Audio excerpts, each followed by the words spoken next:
This is a chapter that I hadn't originally planned to do, but one thing that stuck with me is I really wasn't happy with how the nose of our dinosaurs cut off. So I was wondering if there was a way that I could work around this with Canva to get the effect I want. In Adobe Photoshop, it's easy. However, this course is all for Canva, so we need to see if there's a way of working around that. I must confess I cheated a little. I did have a go just a few minutes ago to see if I could get that effect to work. And it works quite nicely, but we have to apply a few little hacks and little workarounds. As you can see, actually, this isn't perfect here, but it is achievable in Canva.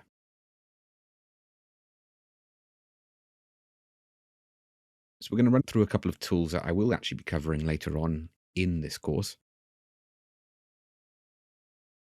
And first of all, we're actually going to select all of the text layers on this side.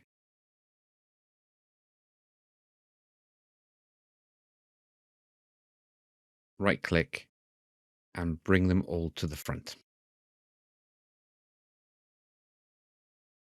Same with this Canva. That's already at the front, so we don't need to change that Canva logo to move it to the back.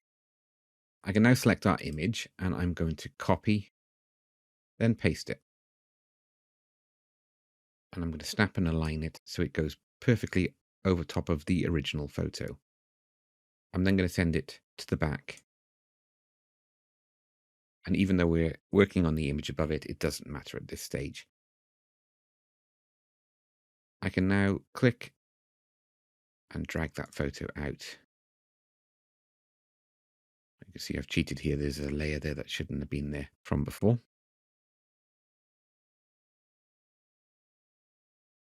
And that's where we should have got to. Okay. So what we want to do is extend it around the nose of the dinosaur and then bring this box back so it continues on the same angle, if that's at all achievable. So by increasing the canvas size for this photo, it shows more of the photo in there. And now what we're going to do is try and cut that back. So if I go to Effects with the photo selected, I can now select Background Remover. And it'll take a few seconds to work through this.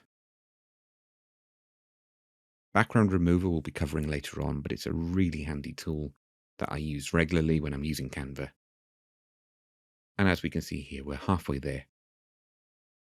We can now see that our dinosaur's overlapping nicely, but we want to get rid of this horrible overlap effect. So the next step, I'm going to want to extend this line coming down here. So I'm going to add in a shape. See, I've got curve already selected in there. That's a bit of a preview to what we'll be doing in a minute. I'm selecting that shape, which is a simple square shape.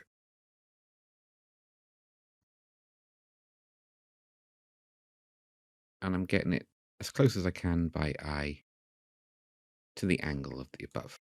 If it's a couple of pixels out, you're not really going to notice. Just to be sure, I can send it to the back. And now just bring it up. Forward, one. And again. So it's just overlapping that image, but nothing else.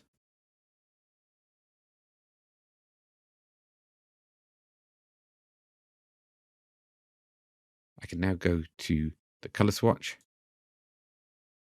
and change it to match our background color.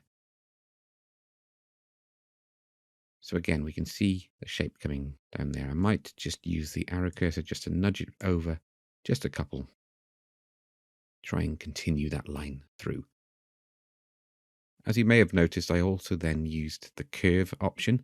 So if you can't see this shape, just type in curve and it'll come up on the results. And we're going to add this element in. So I'm going to rotate this round.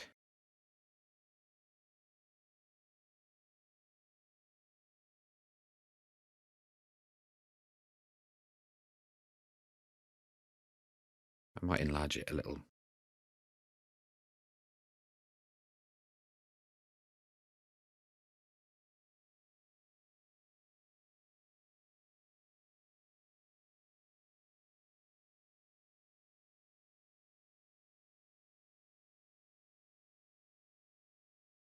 Sometimes zooming in can really help, so you can see the detail in the design.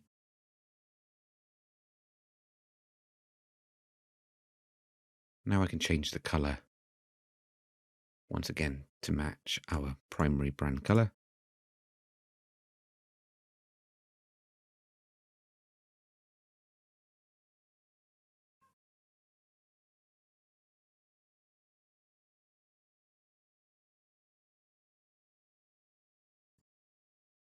And finally, I can add in some shapes to fill in the gaps. So I might choose this triangle.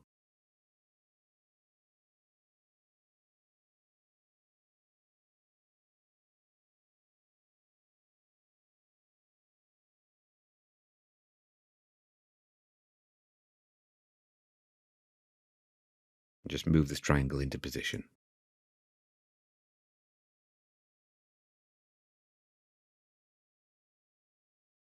I can then copy and paste that.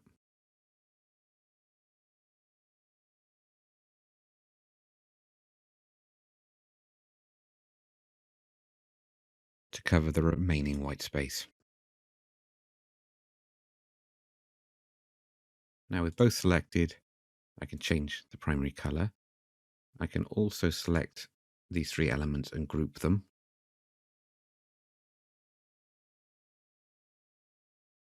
It's not perfect, but just to give you an idea of how it could work.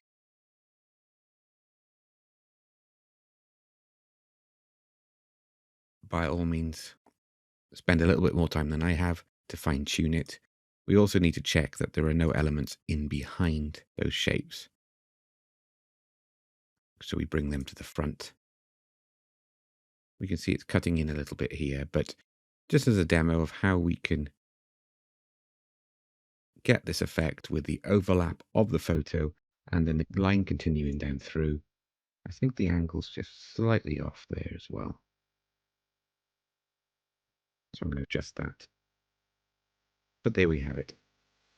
An effect that makes a huge impact on the design. And with a bit of fiddling around, it doesn't take too long to do.